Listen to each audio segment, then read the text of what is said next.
Hello and welcome back to all dear students, welcome to Career Planet. मेरा नाम शैली गुरवानी, आपकी केमिस्ट्री टीचर, और चैप्टर पढ़ रहे हैं हम परमाणु संरचना, एटॉमिक स्ट्रक्चर। पिछली क्लास में हमने बोर्स मॉडल से रेडियस ऑफ एटम फाइंड करना सीख लिया था। बोर कक्षा में इलेक्ट्रॉन के वेग की गणना सीख ली थी, इलेक्ट्रॉन की ऊर्जा भी सीख लिया था, ठीक है, क्वेश्चंस भी कर लिए थे। आज हम सीखेंगे क्वांटाइजेशन ऑफ एनर्जी, ऊर्जा का क्वांटीकरण। अब ये सब क्या है, तो देखो बहुत सारे क्वेश्चन मिलेंगे जब आपको ground state, excited state, excitation potential, है ना, ये सब कुछ फाइंड करना है, ठीक है। तो पहले ग्राउंड स्टेट के बारे में जानते हैं, एक्साइटेड स्टेट के बारे में जानते हैं, फिर उत्तेजन विभव, excitation potential, ionisation energy, separation energy, सब कुछ, ठीक है। तो स्टार्ट करते हैं बच्चों। आज का हमारा टॉपिक है क्वांटाइजेशन ऑफ एनर्जी। हिंदी में इसको लिखेंगे ऊर्जा का क्वांटीकरण। क्वांटाइजेशन ऑफ एनर्जी, ऊर्जा का क्वांटीकरण,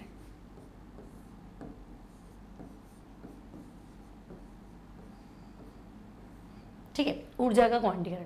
now what is quantization of energy?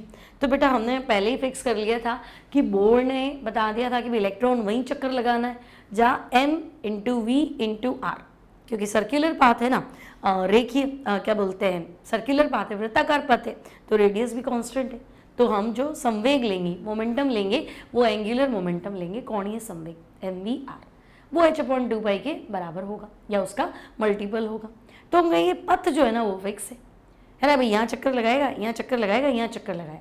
जैसे होता है ना, हमारा घर है, हमारा घर पहली गली, फिर बीच में गैप है, फिर दूसरी गली, फिर गैप है, फिर तीसरी गली, फिर चौथी गली, रोज बनी हुई होती है ना। अब बीच में जो सड़क है वहाँ तो कोई घर नहीं बना सकते, वहाँ कोई तंबू लगा के अपना घर तो नहीं बना सकता, है ना। तो हम कहेंगे नहीं, रोज फिक्स है, इस रो में, इस रो में, इस रो में घर होंगे, बीच में भले आपका गार्डन हो, फुटपाथ हो, जगह हो, कुछ भी हो सकता है, ठीक है। तो इलेक्ट्रॉन के लिए भी वही, जगह फिक्स है, कक्षा फिक्स है, और हर कक्षा में उसकी एनर्जी, उसकी ऊर्जा वो भी निश्चित है, ठीक है भाई। आप तो हर चीज़ फिक्स कर रहे हो, एनर्जी फिक्स है, कक्षा फिक्स है ना। तो हम कहेंगे हाँ, हर चीज़ जो है वो फिक्स्ड है भाई। इलेक्ट्रॉन की क्वांटीकरण से क्या समझते हो, उसकी ऊर्जा फिक्स है, हर पथ में उसकी ऊर्जा क्या है, फिक्स है, ठीक है। अब पथ से बात याद आती है तो हम कहेंगे मान लो सबसे पहले वो n=1 में ही, क्योंकि बोर्स मॉडल तो सिंगल इलेक्ट्रॉन स्पीशीज पे था। तो मान लो पहली कक्षा में चक्कर लगा रहा है, तो जब इलेक्ट्रॉन n=1 में होता है, अगर n=1 है तो तुम इसको बोलोगे ग्राउंड स्टेट। इलेक्ट्रॉन n=1 में है तो 1 को तुम क्या बोलोगे, ग्राउंड स्टेट, निम्नतम अवस्था, और इसको मैं इंग्लिश में लिख रही हूँ GS, ग्राउंड स्टेट, ठीक है। अब मान लो इलेक्ट्रॉन n=2 में आ गया भाई, थोड़ी सी ऊर्जा मिल गई, तो आपने पढ़ा था निम्न ऊर्जा से कहाँ जाएगा, उच्च ऊर्जा में, एनर्जी एब्जॉर्ब कर ली। तो अगर इलेक्ट्रॉन 2 में आ गया तो n=2 उसकी है फर्स्ट एक्साइटेड स्टेट, प्रथम उत्तेजित अवस्था। अगर इलेक्ट्रॉन n=2 में है तो आप क्या बोलोगे, ये n=2 क्या है, फर्स्ट एक्साइटेड स्टेट, प्रथम उत्तेजित अवस्था, ठीक है। तो फिर 3 में होता तो हम कहेंगे 3 में आ जाएगा, है ना। तो ग्राउंड से ऊपर चला, फर्स्ट एक्साइटेड स्टेट, और एनर्जी मिली, मान लो 3rd में आ गया, तो 3rd को तुम बोलोगे सेकेंड एक्साइटेड स्टेट, द्वितीय उत्तेजित अवस्था, सेकेंड एक्साइटेड स्टेट, द्वितीय उत्तेजित अवस्था, ठीक है। तो हम कहेंगे n=1 तो थी ग्राउंड स्टेट, 2 क्या है, फर्स्ट एक्साइटेड स्टेट, ठीक है। n=3 क्या है, तो हम कहेंगे सेकेंड एक्साइटेड स्टेट, तो 4 में आ जाओ। मान लो इलेक्ट्रॉन जंप करते करते 4 में आ गया, तो बेचा 4 जो है वो है इसकी तीसरी उत्तेजित अवस्था, 3rd एक्साइटेड स्टेट, है ना, 3rd, या आप लिखिए तृतीय उत्तेजित अवस्था, n=4। इतनी बात क्लियर है, n=4 क्या है, 3rd एक्साइटेड स्टेट, तीसरी उत्तेजित अवस्था। तो हम नहीं, ओके चलो। तो जो भी एक्साइटेड पूछे, जो भी एक्साइटेड स्टेट की बात कर रहा है, n उससे एक ज़्यादा लेना क्योंकि जैसे होता है ना, किसी मल्टी स्टोरी बिल्डिंग में जाते हैं तो पहला फ्लोर क्या होता है, तो हम कहेंगे ग्राउंड फ्लोर। तो तुम हो तो फर्स्ट में ना, n बराबर 1 में, तो उसको आपने ग्राउंड बोला है। फिर पहली बार जब अपन ऊपर जा रहे हैं तो वो सेकंड फ्लोर आ रहा है, नहीं फर्स्ट फ्लोर आ रहा है, जबकि तुम तो सेकंड में पहुंच गए, है ना, तो वो फर्स्ट फ्लोर है। फिर ऊपर जाओ तो तुम्हें लग रहा है तीसरा घर, पहले ग्राउंड पे लोग रह रहे हैं, फिर दूसरे पे रह रहे हैं, फिर तीसरे पे रह रहे हैं, तो n बराबर 3 है। लेकिन वो कहेगा भाई ये सेकंड फ्लोर है, क्योंकि पहला ग्राउंड है, तो सिमिलरली ये ग्राउंड है। तो 2 वाला क्या है, फर्स्ट एक्साइटेड स्टेट, 3 वाला क्या है, सेकंड एक्साइटेड स्टेट। तो अगर वो कहे 10वीं उत्तेजित अवस्था, मतलब 11 की बात कर रहा है, 15वीं उत्तेजित अवस्था तो 16 की बात कर रहा है, एक ज़्यादा ले लेना, ठीक है। तो ग्राउंड स्टेट और ये कॉन्सेप्ट क्लियर है ना। कोई पूछे निम्नतम अवस्था क्या होती है, तो तुम कहोगे जब इलेक्ट्रॉन न्यूनतम ऊर्जा स्तर, क्योंकि जैसे जैसे आगे बढ़ोगे ऊर्जा बढ़ेगी ना, तो लोएस्ट एनर्जी लेवल क्या है, तो हम कहेंगे नाभिक के आकर्षण से बिल्कुल बंधा हुआ कब होगा, जब 1 में होगा, है ना। तो आकर्षण अधिकतम, ऊर्जा न्यूनतम। तो जब इलेक्ट्रॉन न्यूनतम ऊर्जा स्तर में हो, ठीक है, जब इलेक्ट्रॉन न्यूनतम ऊर्जा स्तर में हो मतलब 1 में हो, तो इसे क्या बोलेंगे, तो भाई इसे हम ग्राउंड स्टेट बोलते हैं, निम्नतम अवस्था कहते हैं। क्लियर, जीएस बोलेंगे, ग्राउंड स्टेट बोलेंगे, निम्नतम अवस्था कहते हैं। और इसके ऊपर की स्टेट तो हम कहेंगे एक्साइटेड स्टेट, ठीक है। क्लियर है यहाँ तक की बात, है ना। क्वांटाइज का मतलब फिक्स आ गया, हर पथ पे ऊर्जा फिक्स है, इतनी होगी, मर्जी पड़े वो नहीं होगी, इतनी है तो इतनी है, इतनी है तो इतनी है, ऐसे, ठीक है। अब मान लो तुमसे किसी ने कह दिया कि ऐसा करो, आयनन ऊर्जा के बारे में बताओ, आयोनाइजेशन एनर्जी, आयनन ऊर्जा से क्या समझे आप, तो बिल्कुल भाई आयनन ऊर्जा के बारे में बताए थे। तो देखो आयनन ऊर्जा मतलब आयन बना दो, आयनन ऊर्जा मतलब आयन बना दो। अब आयन भी क्या, इलेक्ट्रॉन को बाहर निकाल दो, धन आयन बना दो। तो हम कहेंगे अच्छा इलेक्ट्रॉन को बाहर निकालना है, फिलहाल हम सिंगल इलेक्ट्रॉन वाली स्पीशीज की बात कर रहे हैं, इलेक्ट्रॉन को lowest energy level ground state से मान लो कि उसको बाहर निकालना है, ठीक है। तो आयनन ऊर्जा क्या है, तो तुम बताओगे उदासीन परमाणु होना चाहिए आपका, न्यूट्रल एटम। उदासीन परमाणु में इलेक्ट्रॉन को, उदासीन परमाणु में आपको क्या करना है, इलेक्ट्रॉन को बाहर निकालना है। बाहर निकालना है मतलब ग्राउंड स्टेट से कहाँ ले जाना है, बाहर निकालना है, इन्फिनिटी ले जाना, ठीक है। तो उदासीन परमाणु में इलेक्ट्रॉन को निम्नतम अवस्था से, निम्नतम अवस्था से कहाँ ले जाना है, बाहर ले जाना है, मतलब अनंत तक ले जाना है, ठीक है। निम्नतम अवस्था से अनंत तक ले जाने के लिए, इनफाइनाइट तक ले जाओ, तो अनंत तक ले जाने के लिए आवश्यक ऊर्जा, ग्राउंड स्टेट से इन्फिनिटी तक ले जाना है, अनंत तक ले जाने के लिए आवश्यक ऊर्जा, है ना, उसको क्या बोलोगे, आयनन ऊर्जा होती है।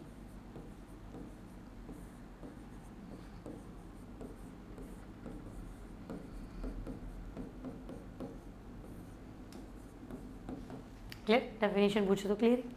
अब हो गई भाई कैसे निकालो, फाइंड कर लेते, है ना।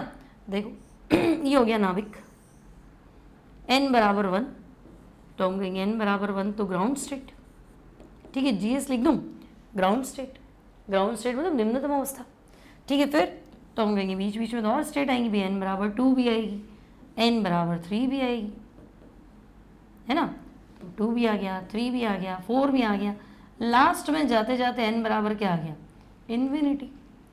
अब मैं कह रही हूँ आयनन ऊर्जा बताओ, तो तुम कहोगे आयनन ग्राउंड स्टेट से कहाँ ले जाना है, इन्फिनिटी, यहाँ से कहाँ ले जाना है, यहीं तो ले जाना, ठीक है। तो ग्राउंड स्टेट में एनर्जी क्या है, तो मैं कहूँगी E1, है ना। अनंत पे ले जाओ, अनंत पे ऊर्जा क्या है, E इन्फिनिटी कितनी है, तो 0, क्योंकि नेगेटिव है, फिर नेगेटिव वैल्यू कम होगी, फिर और नेगेटिव का मान कम होगा, कम होगा, कम होगा, कम होगा, मतलब सॉरी बढ़ेगा। तो नेगेटिव वैल्यू जो है वो धीरे धीरे बढ़ते बढ़ते क्या हो जाएगी, 0, उसके बाद तो पॉजिटिव होगी, तो मैं कहूँगी अनंत पे 0 मान लो, ठीक है। तो इलेक्ट्रॉन को ग्राउंड स्टेट से कहाँ ले जाना है, इन्फिनिटी। एनर्जी का फॉर्मूला क्या था, -13.6 into Z² by n², n की वैल्यू 1 रख दो, तो 13.6 z², हाइड्रोजन का तो z भी 1 है, तो माइनस का 13.6। फिर माइनस में वैल्यू क्या हो जाएगी, कम हो जाएगी, फिर और कम हो जाएगी, और कम हो जाएगी, तो माइनस कम होते होते क्या होगा, 0 पहुंचेगा, तभी तो पॉजिटिव, तो अनंत में मैंने 0 मान लिया, क्या ही तकलीफ। तो हम कहेंगे ओके। फिलहाल तो हमें आयनन ऊर्जा समझानी थी, तो हम कहेंगे आयनन ऊर्जा मतलब, तो हम कहेंगे ग्राउंड स्टेट से इलेक्ट्रॉन को कहाँ लाना था, अनंत तक। तो लाना कहाँ था, इन्फिनिटी, अनंत तक। कहाँ से लाना था, ग्राउंड स्टेट E1 से। इलेक्ट्रॉन को E1 से कहाँ लाना है, इन्फिनिटी, है ना। E1 मतलब n बराबर 1 और E इन्फिनिटी मतलब अनंत तक, ठीक है। तो तुम कहोगे कि भाई अनंत पे तो ऊर्जा 0 होती है, अनंत पे ऊर्जा 0 होती है, ठीक है। तो आयोनाइजेशन एनर्जी इक्वल्स टू, तो मैं कह दूँ -E1। आयनन ऊर्जा क्या होती है, तो हम कहेंगे माइनस का E1, सिंपल। मान लो तुमसे क्वेश्चन पूछ ले कि आप क्या करो, हीलियम प्लस के लिए आयनन ऊर्जा ज्ञात करो, है ना। फाइंड आयोनाइजेशन एनर्जी और हीलियम प्लस के लिए आयनन ऊर्जा ज्ञात करो, ठीक है। तो भाई आयनन ऊर्जा मतलब उसको आयन बनाना है, इलेक्ट्रॉन को बाहर निकालना है, तो जिस आकर्षण से बंधा हुआ है उतनी तुम दे दो, तो जिस आकर्षण से ग्राउंड स्टेट में बंधा हुआ है। और वैसे हम कहेंगे आयनन ऊर्जा क्या होती है, तो भाई आयोनाइजेशन एनर्जी होती है -E1, है ना। आयोनाइजेशन एनर्जी क्या होती है, अनंत तक लाओ, कहाँ से लाओ, ग्राउंड स्टेट से। तो भाई अनंत पे तो ऊर्जा 0 होती है ना, तो ये क्या हो जाएगा, माइनस का E1। अब E1 का फॉर्मूला, तो बेटा E1 मतलब n बराबर 1 रखना है ना। तो एनर्जी का फॉर्मूला क्या था, -13.6 into Z² by n² electron volt per atom, ठीक है। अब आप हीलियम के लिए बात कर रहे हो, तो बच्चे Z हीलियम, है ना, Z हीलियम प्लस परमाणु क्रमांक 2, तो मैं कहूँगी हीलियम का E1 निकालो, पहले कोश में ऊर्जा, तो -13.6, परमाणु क्रमांक 2, तो 2 का स्क्वायर, लेकिन निकाले तो पहले कोश में, है ना। तो 13.6 इंटू 4, तो 52 और 24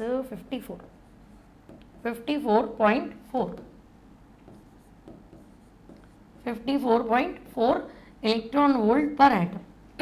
ये हीलियम का E1 है, ग्राउंड स्टेट में एनर्जी।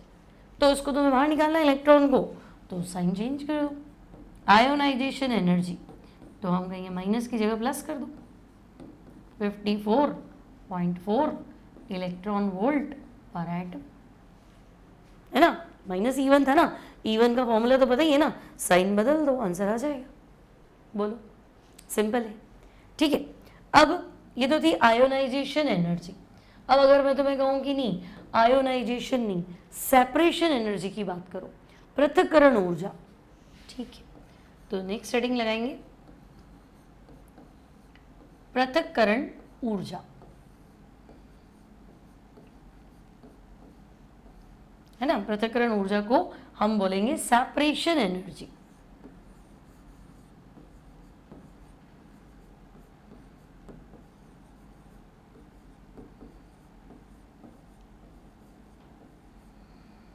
सेपरेशन एनर्जी, पृथक्करण ऊर्जा, तो सेपरेट करना है, पृथक करना है, ले दे के बाहर ही तो निकालना है, तो सेपरेट तो करना है। तो ग्राउंड स्टेट से सेपरेट करोगे तो आयनाइजेशन एनर्जी, आयनन ऊर्जा, क्या आपने निम्नतम अवस्था से बाहर निकाल दिया।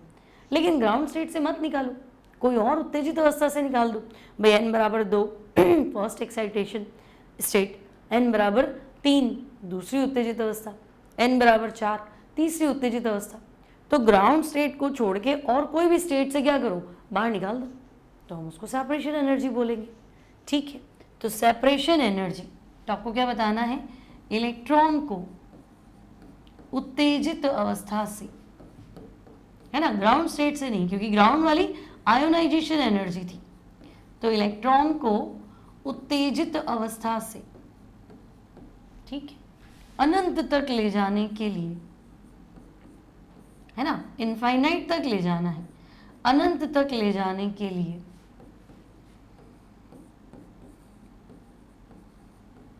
ठीक है, इलेक्ट्रॉन को एक्साइटेड स्टेट से इंफिनिटी तक ले जाने के लिए दी गई ऊर्जा, दी गई ऊर्जा पृथक्करण ऊर्जा, पृथक्करण ऊर्जा सेपरेशन एनर्जी होती है। ठीक है भाई, आपको उसको ले जाना तो इन्फिनिटी तक है ना, लेकिन ग्राउंड स्टेट से नहीं ले जाना, एक्साइटेड स्टेट से ले जाना। ठीक है, तो हम कहेंगे ओके चलो अब सेपरेशन एनर्जी निकालो। अब देखो वापस मैं न्यूक्लियस बनाती हूँ, ये नाविक n बराबर 1 यहाँ से नहीं ले जाना है। अब तुम चाहे 2 से ले जाओ, चाहे 3 से ले जाओ, चाहे 4 से ले जाओ, ले जाना इन्फिनिटी तक है, अनंत तक ले जाना। ठीक है, तो हम कहेंगे मान लो ग्राउंड से नहीं ले गए, 2 से ले गए इन्फिनिटी तक, है ना, दूसरी उत्तेजित अवस्था से अनंत तक ले गए, तो तुम कहोगे ये है फर्स्ट सेपरेशन एनर्जी।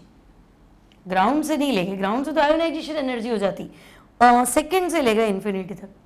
फिर मैं कहूँ तीसरी उत्तेजित अवस्था से अनंत तक ले जाओ, तो ये है सेकंड सेपरेशन एनर्जी।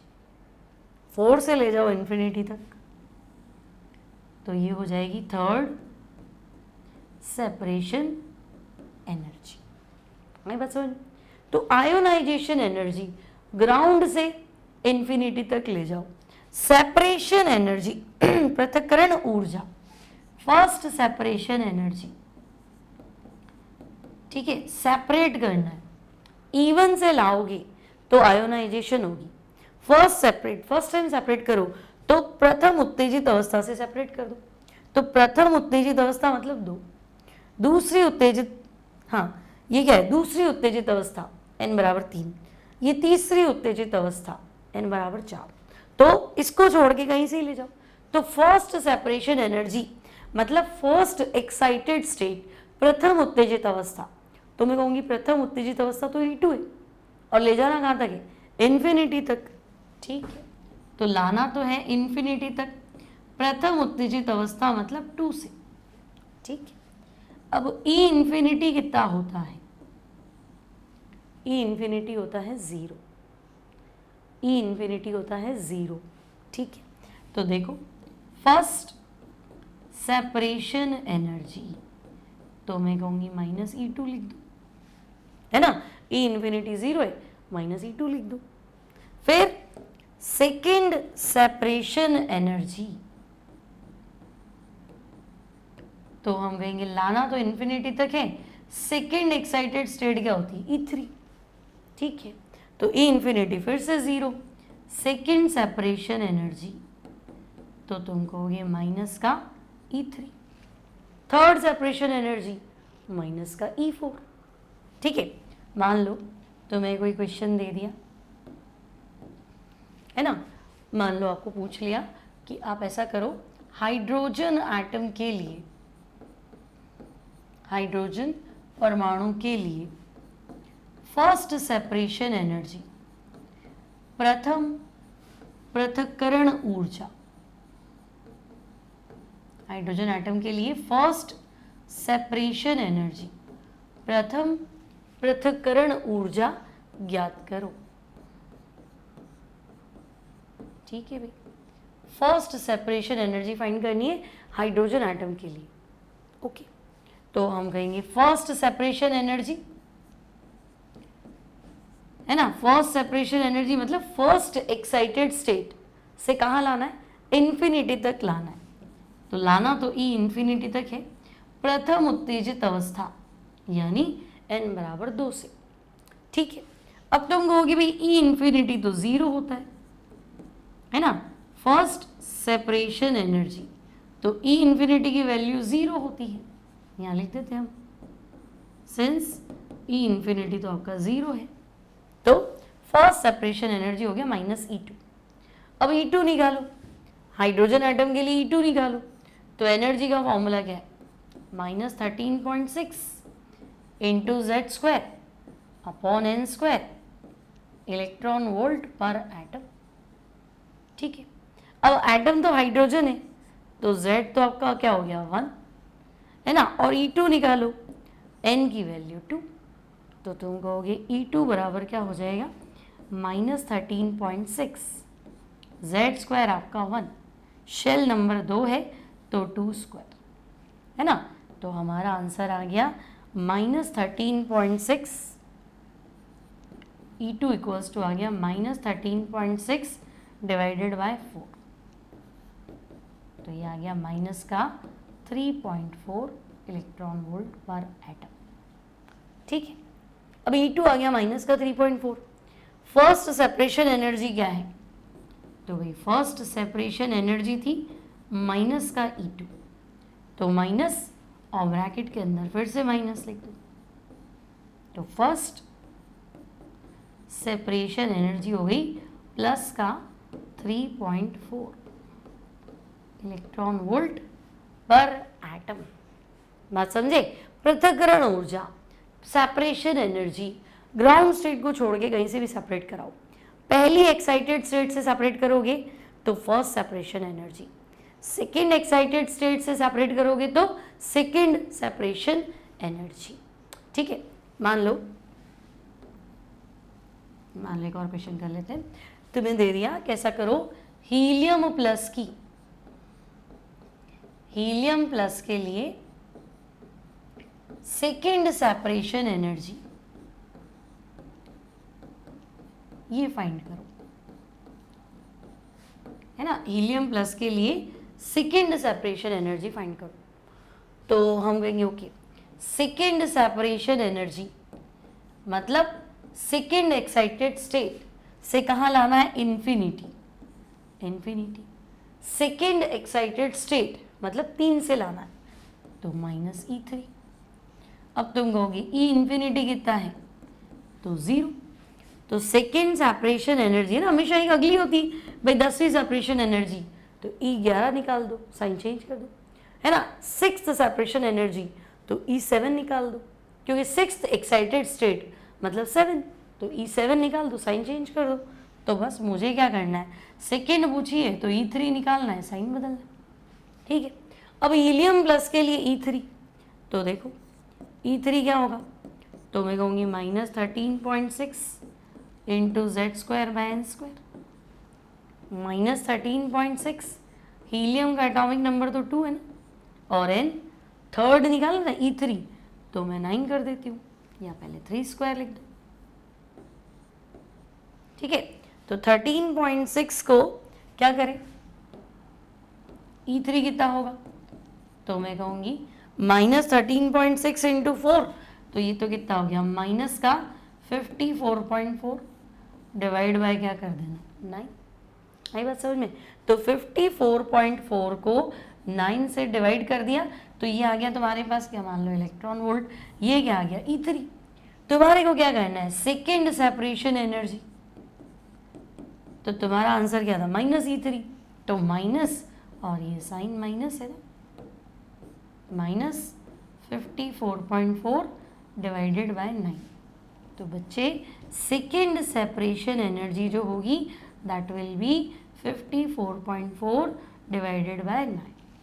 ठीक है, 6.04 के आसपास आंसर आ जाएगा। ठीक है, इलेक्ट्रॉन वोल्ट पर एटम।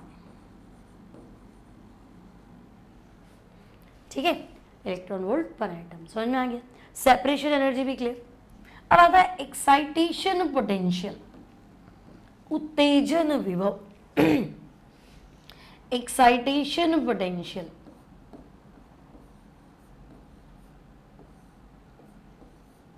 है ना, उत्तेजन विभव, एक्साइटेशन पोटेंशियल।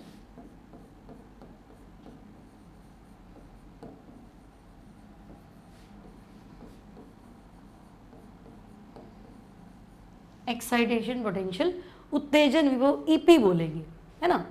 तो अब ये क्या चीज़ है, तो देखो आपको क्या करना है, इलेक्ट्रॉन को एक्साइटेड स्टेट में ले जाना है, ग्राउंड स्टेट से उठा के इलेक्ट्रॉन को उत्तेजित अवस्था में ले जाना है। तो बस तो आपको बताना है इलेक्ट्रॉन को ग्राउंड स्टेट, निम्नतम अवस्था से, ठीक है, इलेक्ट्रॉन को ग्राउंड स्टेट से एक्साइटेड स्टेट, उत्तेजित अवस्था में, ग्राउंड स्टेट से एक्साइटेड स्टेट, उत्तेजित अवस्था में ले जाने के लिए, है ना, ग्राउंड स्टेट से एक्साइटेड स्टेट में ले जाने के लिए आवश्यक ऊर्जा, रिक्वायर्ड एनर्जी, आवश्यक ऊर्जा क्या होगी, तो हम कहेंगे उत्तेजन विभव कहलाती है। ठीक है भाई, ग्राउंड स्टेट से ले जाना है, कहाँ ले जाना है, तो एक्साइटेड स्टेट में ले जाना है, उत्तेजन विभव कहलाती है। ठीक है, तो अब मान लो ग्राउंड स्टेट, तो हम कहेंगे n बराबर 1 जो है ये आपकी ग्राउंड स्टेट है। ठीक है, n इक्वल्स टू 2, तो मैं कहूँगी ये फर्स्ट एक्साइटेड स्टेट, प्रथम उत्तेजित अवस्था।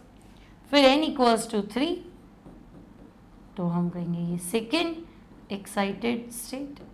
फिर n इक्वल्स टू 4, तो भाई ये थर्ड एक्साइटेड स्टेट। इसमें क्या है ना, एक्साइटेड स्टेट हमेशा एक आगे वाली चलती है। ओके, अब आपसे कहा जाए कि फर्स्ट ईपी निकालो, प्रथम उत्तेजन विभव, है ना, first EP, first excitation potential, मतलब समझे, इलेक्ट्रॉन को ग्राउंड से कहाँ लाना है, E2 में लाना है। दिस इज फर्स्ट ईपी, प्रथम उत्तेजित विभव। तो तुम कहोगे लाना कहाँ है, E2 में, कहाँ से लाना है, E1, तो E2 माइनस E1 निकाल दो। फिर मैं कहूँगी नहीं, सेकेंड एक्साइटेशन पोटेंशियल, तो लाना उठाना ग्राउंड स्टेट से, ध्यान रखना, उठाना ग्राउंड स्टेट से सेकेंड एक्साइटेड स्टेट, है ना, यानी ये सेकेंड ईपी हो गया, थर्ड में लिया। तो सेकेंड ईपी निकालो, तो लाना कहाँ है, E3 में, कहाँ से लाना है, E1 से। फिर मैं कहूँगी नहीं, थर्ड एक्साइटेड स्टेट में लिया हो, तो बच्चे ये थर्ड ईपी हो जाएगा, थर्ड एक्साइटेशन पोटेंशियल। तो हम कहेंगे ओके भाई, थर्ड एक्साइटेशन पोटेंशियल, तो लाओ तो आप 4 में, और लाना कहाँ से, ग्राउंड स्टेट से, तो E4 माइनस E1। बात समझ में आ गई। तो आयोनाइजेशन एनर्जी समझ में आ गई, ग्राउंड स्टेट समझ में आ गया। सबसे पहले निम्नतम अवस्था n बराबर 1, उत्तेजित अवस्था तो 1 को छोड़ के सारी एक्साइटेड स्टेट है ना। आयनाइजेशन एनर्जी तो ग्राउंड से इलेक्ट्रॉन को बाहर निकाल दो। एक्साइटेशन पोटेंशियल तो ग्राउंड स्टेट से कोई भी एक्साइटेड स्टेट में लिया हो, कोई भी उत्तेजित अवस्था में लिया हो। पृथक्करण ऊर्जा तो निम्नतम अवस्था छोड़ के कोई भी उत्तेजित अवस्था से इलेक्ट्रॉन को क्या करो, बाहर निकाल दो। ठीक है, मान लो इस पे तो मैं क्वेश्चन बना के दे दिया, लाइक आपसे पूछ लिया हाइड्रोजन एटम के लिए, हाइड्रोजन परमाणु के लिए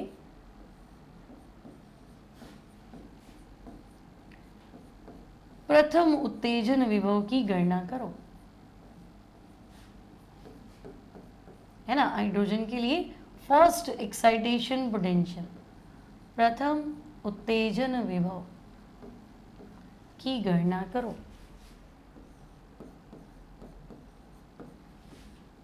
ठीक है, तो अब आपको क्या करना है, हाइड्रोजन के लिए फर्स्ट एक्साइटेशन पोटेंशियल मतलब 1 से कहाँ लाना है, 2 में लाना है। ठीक है, तो हम कहेंगे ओके चलो भाई, फर्स्ट ईपी की बात चल रही है, प्रथम उत्तेजन विभव है ना, E2 में लाना है, E1 से लाना है। अब हाइड्रोजन के लिए E1 निकाल दो और E2 निकाल दो। ठीक है, हाइड्रोजन के लिए E1 निकालो तो हम कहेंगे -13.6 इंटू Z, तो भाई हाइड्रोजन का तो Z एक ही, Z² अपॉन N², तो N की वैल्यू भी 1, क्योंकि E1 निकाल रहे हो ना, E1 मतलब N बराबर 1, तो भाई E1 तो आ गया -13.6 इलेक्ट्रॉन वोल्ट पर एटम। फिर हाइड्रोजन के लिए E2 निकालो तो -13.6, तो Z² तो वही है ना, N², शेल नंबर तो शेल 2 है तो 2², तो बच्चे E2 जो होगा दैट इज -13.6 अपॉन 4। तो E2 जो होगा that is -3.4 electron volt per atom. सही ना। तो अब तुम्हें क्या करना है, तुम्हें उत्तेजन विभव निकालना है, एक्साइटेशन पोटेंशियल। तो तुम कहोगे अच्छा ठीक है, फर्स्ट EP निकालो, तो भाई E2 माइनस E1 कर दो। तो E2 तो ये रहा माइनस का 3.4, माइनस E1 कर दो, तो E1 13.6 है, चेक कर लो, है ना। तो first EP, E2 minus E1 difference ही तो है, डिफरेंस 10.2 का है, चेक कर लो, वो प्लस हो जाएगा। तो माइनस 3.4 प्लस का 13.6, तो answer will be 10.2 electron volt per atom. तो ये हाइड्रोजन का हो गया फर्स्ट एक्साइटेशन पोटेंशियल। बात समझ में आ गई। तो आयोनाइजेशन पूछे, सेपरेशन एनर्जी पूछे, ग्राउंड स्टेट, एक्साइटेशन स्टेट, ये सब तो तुम कर ही सकते हो, सिंपल है। अब एक क्वेश्चन और देखती हूँ मैं, जो आपसे पूछा है AIEEE में पूछा आई थिंक, है ना।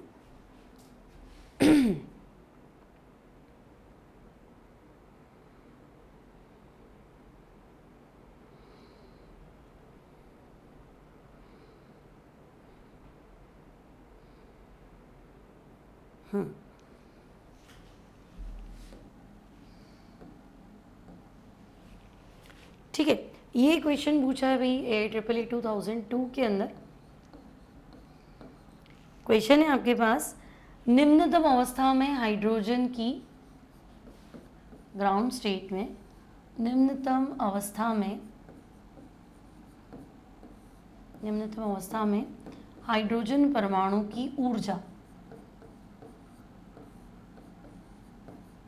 हाइड्रोजन परमाणु की ऊर्जा, ठीक है। ये आपको दे रखी है -13.6 इलेक्ट्रॉन वोल्ट, ठीक है, -13.6 इलेक्ट्रॉन वोल्ट, है ना। तो दूसरी उत्तेजित अवस्था में, दूसरी उत्तेजित अवस्था में इलेक्ट्रॉन की ऊर्जा होगी, ठीक है। सेकेंड एक्साइटेड स्टेट में आपसे क्या कर लिया इसने, एनर्जी पूछ ली, इलेक्ट्रॉन की ऊर्जा होगी, ओके। बात हाइड्रोजन की चल रही, ठीक है। अब हम क्या करें कि भाई ग्राउंड स्टेट में हमें एनर्जी दे रखी है, निम्नतम अवस्था मतलब ग्राउंड स्टेट, ग्राउंड स्टेट में एनर्जी दे रखी है, कितनी है, तो हम कहेंगे -13.6। अब बच्चे सेकेंड एक्साइटेशन स्टेट है ना, दूसरी उत्तेजित अवस्था, तो बोलो n का मान कितना रखूं, क्या भाई n की वैल्यू कितनी रखूं। फर्स्ट n बराबर 1 क्या होता है, n इक्वल्स टू 1 तो तुमको ground state, n equals to 2 first excited state, n equals to 3 second excited state. तुम्हें लगेगा तीसरा फ्लोर है, आज भी अपन ऐसी गलती करते हैं बहुत बार, ग्राउंड फ्लोर को गिनते ही नहीं, कहते हैं हाँ फर्स्ट पे तो ये रहे, सेकंड पे ये, थर्ड पे, तो थर्ड क्या होता है, वो सेकंड फ्लोर है। तो n बराबर 3 सेकेंड एक्साइटेड स्टेट, तो हम कहेंगे दूसरी उत्तेजित अवस्था मतलब n बराबर 3, और पूछा गया है E3 पूछा है, ठीक है। तो E1 कब होगा, जब N1 1 होगा, ग्राउंड स्टेट है ना, और 3 मतलब दूसरी उत्तेजित अवस्था ये। तो हम कहेंगे हमने लास्ट टर्न पे एक फॉर्मूला सिखाया था आपको, है ना, E1/E3, ठीक है। तो भाई एनर्जी क्या थी, देखो मैंने लास्ट टर्न में बताया था ना, एनर्जी Z² के डायरेक्टली प्रोपोर्शनल थी और n² के इनवर्सली। तो बच्चे यहाँ तो हाइड्रोजन एटम है ना, तो Z तो सेम है, n उल्टा है, तो E3 नीचे ना तो N3 ऊपर आ जाएगा, N3², और E1 ऊपर है तो N1 नीचे आ जाएगा। ये अब E1 तो तुम्हें दे ही रखा है -13.6, E3 तुम्हें कैलकुलेट करना है, N3 की वैल्यू 3 और N1 की वैल्यू 1, तो E3 निकालो, तो -13.6 डिवाइड बाय 9 हो गया क्या, तो डिवाइड बाय 9 कितना आएगा, तो 9 1 9 4 9.4 आ जाएगा, 9.5 1.5 आ जाएगा, सॉरी 1.5, हाँ, इलेक्ट्रॉन वोल्ट पर एटम।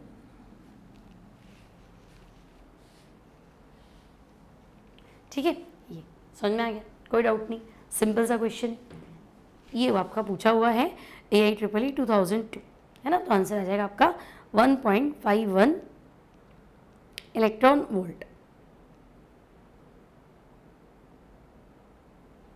एक और बता देती हूँ,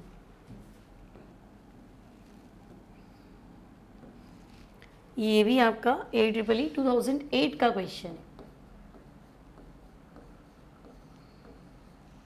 ठीक है। क्वेश्चन आपके पास है ionisation enthalpy of hydrogen atom, hydrogen परमाणु की आयनन एंथैल्पी। अब दिमाग लगाओ, मैं लिख रही हूँ जिते आयनन एंथैल्पी मतलब आयनन ऊर्जा, हाइड्रोजन परमाणु की आयनन एंथैल्पी यानी आयोनाइजेशन एनर्जी, यानी किसके बराबर होती है, कहाँ से कहाँ ले जाने के लिए होती है। सोचो, ये आपके पास है 1.312 इंटू 10⁶ जूल पर अच्छा जूल पर मोल, है ना। 1.312 इंटू 10⁶ मैं यहाँ लिख देती हूँ जूल पर मोल, ठीक है। तो आपसे पूछा है energy required to excite the electron from, तो इलेक्ट्रॉन को n बराबर 1 से n बराबर 2 तक उत्तेजित करने के लिए, इलेक्ट्रॉन को 1 से कहाँ ले जाना है, 2 ले जाना है, ठीक है। उत्तेजित करने के लिए आवश्यक ऊर्जा होगी,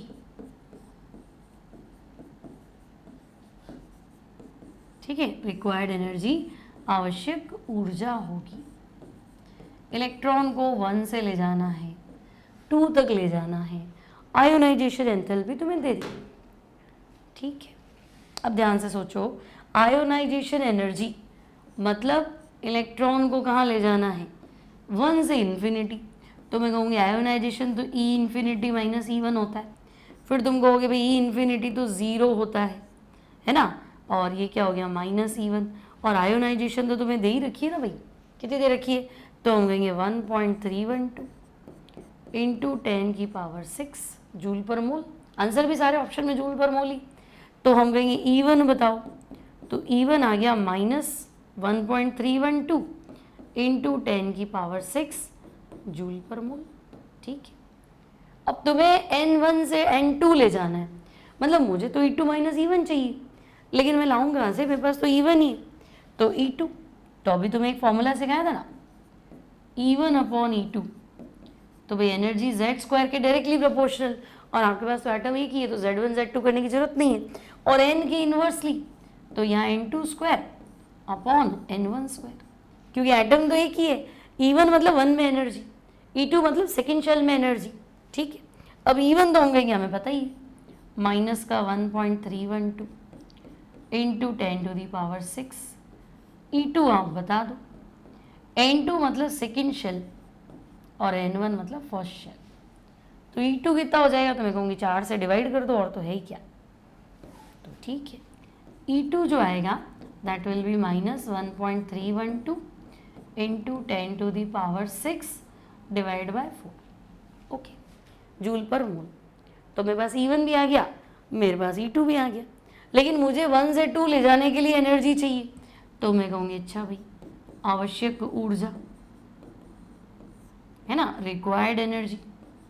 तो बच्चे रिक्वायर्ड एनर्जी कहाँ लाना है, 2 में, कहाँ से लाना है, 1 से, तो मैं कहूँगी required energy E2 minus E1, ठीक है। सॉल्व मत करना, उसको सॉल्व करने की जरूरत नहीं है, कॉमन लेके सेट कर लेंगे, ओके।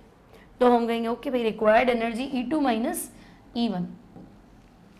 अब तो आवश्यक ऊर्जा, उत्तेजन विभव ही एक तरह से फर्स्ट एक्साइटेशन पोटेंशियल, चाहे तो इसने ऐसे पूछा है तो ऐसे निकाल लेते हैं, तो भाई E2 माइनस E1, तो E2 यही तो था 1.312 इंटू 10⁶ जूल पर मोल, और ये क्या था 1/4 था शायद, है ना, डिवाइड बाय 4 था ना, और E1 कितना है, तो मैं कहूँगी माइनस, और माइनस का 1.312 इंटू 10⁶, देखो यही है ना, साइन नेगेटिव है, ध्यान रखना, E1 भी नेगेटिव है, E2 भी नेगेटिव है, मुझे E2 माइनस E1 करना है। ओके, क्या ही तकलीफ है, माइनस माइनस प्लस हो जाएगा। तो मैं कहूँगी मेरे पास आएगा 1.312 इंटू 10 टू दी पावर 6, इसको मैं आगे ले लेती हूँ, minus 1.312 into 10 to the power 6 divide by 4। ठीक है, कॉमन ले लो, 1.312 10 टू दी पावर 6 कॉमन ले लो, तो ये 1 आएगा, ये 1/4 हो जाएगा। तो डिफरेंस कितना आएगा, 3/4 का। 1 माइनस 1/4 कितना हुआ, 3/4।